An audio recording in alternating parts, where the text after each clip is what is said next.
दोस्तों 1967 की लड़ाई में करीब 400 चीनी जवान मारे गए थे।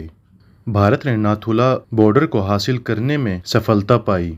भारत और चीन के बीच पूर्वी लद्दाख में सीमा विवाद को लेकर दोनों देशों में तनाव चरम पर था। इससे पहले 1962 में चीन के हाथों भारत को करारी हार मिली थी। हालांकि भारत ने 1967 की लड़ाई में चीन को बुरी तरह से धूल चटा दी।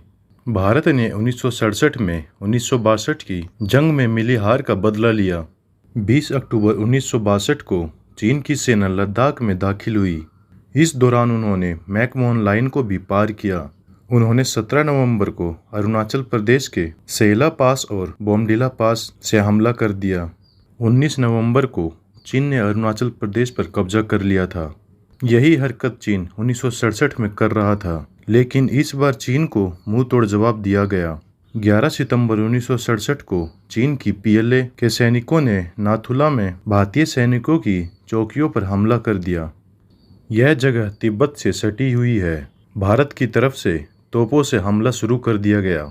इस हमले में करीब चीन के 400 से अधिक सैनिक मारे गए। भारत ने नाथुला बॉर्डर को हासिल करने में सफलता पाई। इस झड़प में भारत के 65 सैनिक शहीद हो गए थे। यह विवादित क्षेत्र वही है जहां से होकर जवाहरलाल नेहरू 1958 में ट्रैक करते हुए भूटान में दाखिल हुए थे। थोड़े ही दिन बाद भारतीय सैनिक और चीनी सैनिकों में लड़ाई शुरू हो गई थी। ये लड़ाई करीब 1 महीने तक चली थी और इसका क्षेत्र लद्दाख से लेकर अरुणाचल प्रदेश तक फैला हुआ था। इस लड़ाई में भारतीय सैनिकों की जीत के बाद 1962 का खौफ निकल गया था और इस युद्ध में चीन को भारी नुकसान उठाना पड़ा था।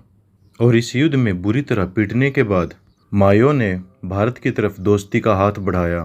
माओ का कहना था कि भारत एक महान देश है, वह बरसों से चीन का दोस्त रहा है, उन्हें फिर से चीन का दोस्त बन जाना चाहिए।